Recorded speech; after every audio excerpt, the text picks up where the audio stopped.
Olá, galerinha, tudo bem com vocês? Hoje a nossa aula é de História de Mato Grosso.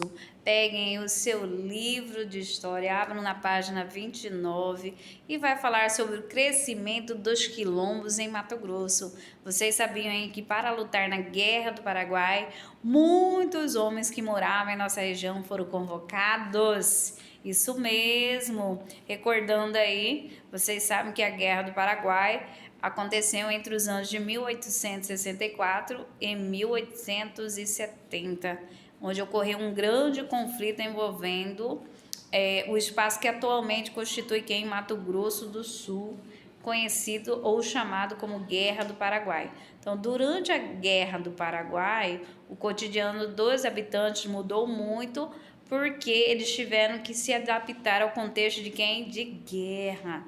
Além das dificuldades que surgiram com a guerra nesse período, também ocorreu uma epidemia e quem sabe o nome dessa epidemia é varíola, professora, muito bem. Então, essa doença atingiu a população mato-grossense e os paraguaios que estavam em nosso território. Essa guerra acabou em 1870 com a vitória dos brasileiros, com a demarcação definitiva do território, separando quem? Quem sabe aí? Brasil de Paraguai. Então, muitas vezes aí eles não queriam ir à guerra, pois tinham de deixar suas famílias. De quem eu estou falando? Eu estou falando daqueles homens que foram convocados para ir para a guerra no Paraguai. Então eles não queriam deixar quem? A sua família, os seus filhos e arriscar a sua própria vida. Então, por esse motivo aí, muitas pessoas fugiam, buscando que refúgio contra os militares que forçavam a lutar. Então, um dos locais aí onde essas pessoas se escondiam eram nos quilombos existentes na nossa região. Qual que é a nossa região? Centro-Oeste, professora, muito bem nesse período. Então, o quilombo do Sepotuba e o quilombo do Rio Manso cresceram muito, recebendo quem? Os homens que não queriam ir para a guerra. Então, o quilombo do Sepotuba se situava nas proximidades de fronteiras com a Bolívia. E o quilombo do Rio Manso estava localizado às margens do Rio Manso, na Serra Azul. Então, no quilombo do Rio Manso foi registrada a existência de 293 habitantes. Assim como no Quariterê, eles dispunham de uma roça onde plantavam cereais, cana-de-açúcar, além de produzirem quem? A rapadura, isso mesmo, e tecido. Então, eles mesmos fabricavam suas próprias roupas. Também criavam galinhas, cachorro.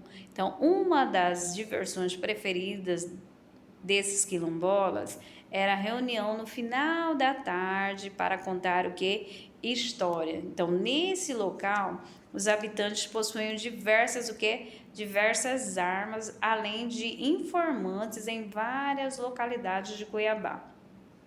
Então, esses informantes, o que eles faziam? Avisavam quando as autoridades ou outras pessoas queriam o quê? Encontrá-los. Então, por esses motivos aí e por realizarem ataques à população que vivia nas proximidades, eram o que? Temido pelas autoridades e pelas pessoas que viviam ao redor delas. Agora, na próxima página aí, é uma atividade e vocês irão o que? Fazer. Então, aqui está dizendo o seguinte: leia os textos da pesquisadora Luísa Volpato sobre os quilombos da nossa região.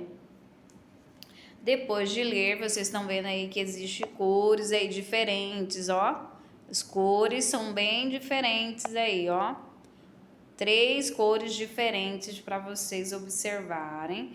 Depois de observar, ler esse texto, olha lá, vocês vão fazer o quê? Releia os textos, a questão de número 1 está dizendo o seguinte: releia quem? Releia os textos e transcreva palavras destes que mostram características que demonstram como os quilombos mato-grossenses estavam que organizados. Tudo bem? Olha.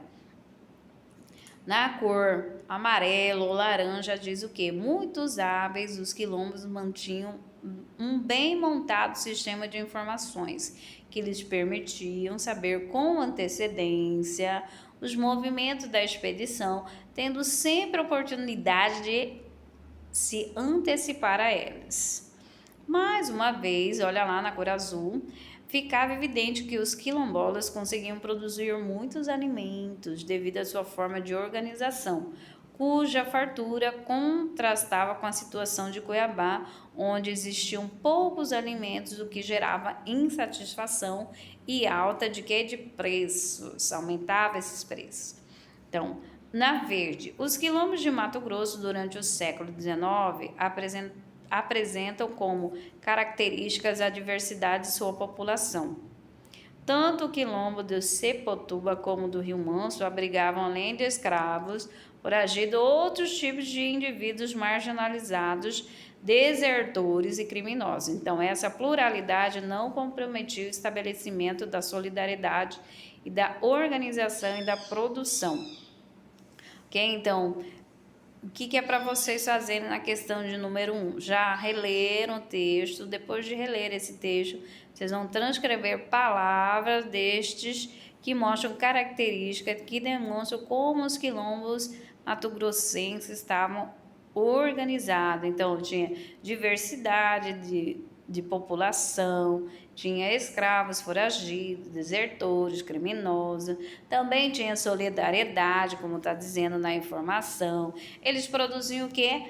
Alimentos, tinha uma organização, tinha fartura. Então, tudo isso é para vocês escreverem aí.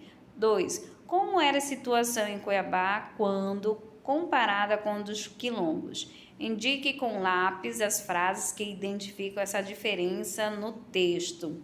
Então, lá tem uma parte que fala cuja fartura constatava com a situação de quem? De Cuiabá. Então, bem facinho. Onde existiam poucos alimentos, o que gerava insatisfação e alta de preço. Então, aí onde está essa frase, vocês vão o quê? Grifar, não é assim? Então, eu espero que vocês tenham gostado da aula de hoje, que fala sobre o crescimento dos quilombos em Mato Grosso. Beijos, tchau, fiquem com Deus, até o próximo vídeo aula de história. Beijo!